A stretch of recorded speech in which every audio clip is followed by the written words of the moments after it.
राजस्थान में पीडब्ल्यूडी विभाग का इंजीनियर हरिप्रसाद मीणा अरबपति निकला।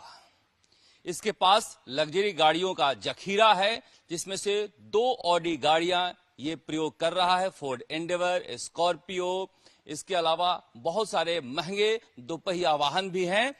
ये Q7 है जो कुत्ते से एक्सीडेंट होने के बाद ये गैरेज में लेकर आया था, और Q3 ऑडी Q3 का वो प्रयोग कर रहा है।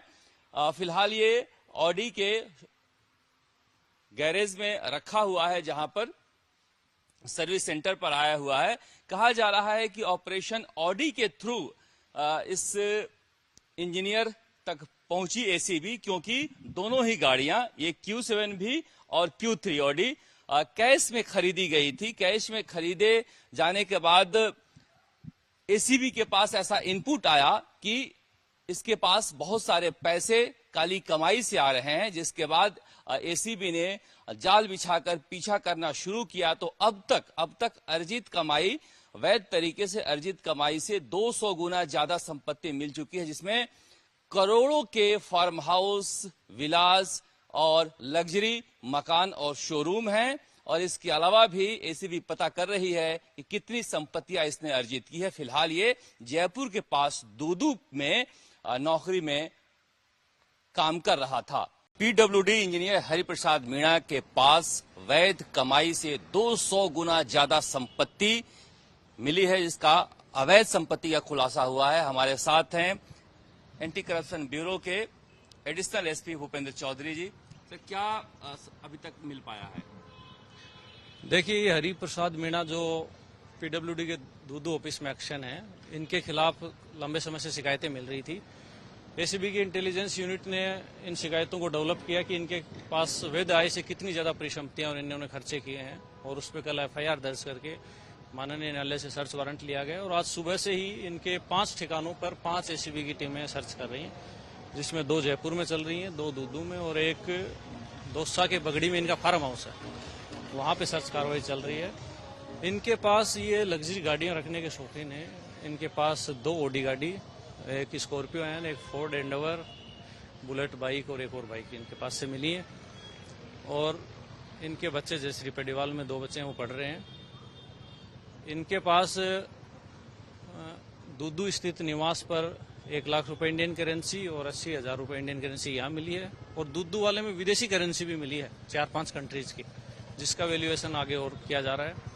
क्योंकि इनके द्वारा ये भी हमें मिला है इनपुट मेक माई ट्रिप और इनसे कि इन्होंने 5 सितारा होटलों में विदेश यात्राएं भी की हैं, वहाँ पे भी इन्होंने 50-50 लाख रुपए तक के पेमेंट किए हैं कैश से। हाँ, कैश से और अपने अकाउंट से भी किए हैं। और इनके पास जयपुर में अपन जहाँ खड़े हैं वहाँ पे इनका रहवास एक अच्छा लग्जरी फ्लैट है, जिसमें सारी सुविधाएं हैं, और ऊपर इन्होंने जिम का सेटअप किया हुआ है। उसके जस्ट पास में कॉर्नर का एक और फ्लैट लिया, जिसमें रिनोवेशन चल रहा है, करोड़ों का अलग अलग ठेकेदार काम कर रहे हैं। और न्यू टाउन में भी इनका एक और लग्जरी फ्लैट है। तो इस तरीके से इन्होंने फार्म हाउस, फ्लैट्स और में भी अपनी जो वैध आय है, इनकी लंबी सर्विस नहीं हुई है, 10-1 साल की सर्विस है। 12 में ये जयन से भर्ती होकर एक्शन तक आए हैं, तो उसमें इनकी वैध आय से इन्होंने 200%, 200-250% तक। अभी मंथली तनख्वाह कितनी है इनकी? इनकी टोटल ही जो वैध आय है वो 1 करोड़ के आसपास ही बनती है पूरी सर्विस की ही। और इन्होंने 6 करोड़ से ज्यादा की खर्चे और परिसंपत्तियां अभी तक मिले हैं। हाँ। देख सकते हैं इस तरह से पीडब्ल्यूडी विभाग में जो इंजीनियर है वो किस तरह से अपने 10 साल के सरकारी नौकरी में इतनी ज्यादा संपत्ति इकट्ठा कर लेता है। इंजीनियर हरिप्रसाद मीणा का ये लग्जरी फ्लैट है, जहां पर आप देख सकते हैं कि इसने एक फ्लैट मीनाज A1204 के नाम से खरीद रखा है। दूसरा फ्लैट भी इसने बगल में खरीद लिया है, जिसे पेंट हाउस बना रहा था। यहाँ पर एंटी करप्शन ब्यूरो पहुंची है, जहां पर परिवार और बच्चे रह रहे हैं। मगर आश्चर्य की बात है कि इसके एक जोड़ी कपड़े भी यहाँ पर नहीं हैं। कहा जा रहा है यहाँ आता कम था, वो सीसीटीवी लगा रखा था, वहीं पर बच्चे और पत्नी पर ध्यान रखता था। बाकी अपने फार्म हाउस जो बना रखे हैं उसने दौसा में या फिर दूदू में या फिर दूसरे जगहों पर, जयपुर में अलग अलग जगहों पर अलग अलग इसने फ्लैट ले रखे हैं लग्जरी, जहां पर वो रहा करता था, अपने दोस्तों के साथ गाड़ियों में घुमा करता था। 2 लॉकरों की चाबी वहीं इसके दूदू वाले मकान पर मिला है, जिसे आज छुट्टी होने की वजह से नहीं खोला जा सका है, खोला जाएगा। ये इसने पेंट हाउस बनाने का काम अभी शुरू किया था, मगर कहा जा रहा है कि जो कुछ अभी तक दिखाई दे रहा है उसके अनुसार ये घर पर कम रुकता था और दोस्तों के साथ पार्टियां अपने अलग अलग फ्लैट और फार्म हाउस पर किया करता था। कैमरा मनीष के साथ शरद कुमार, जयपुर।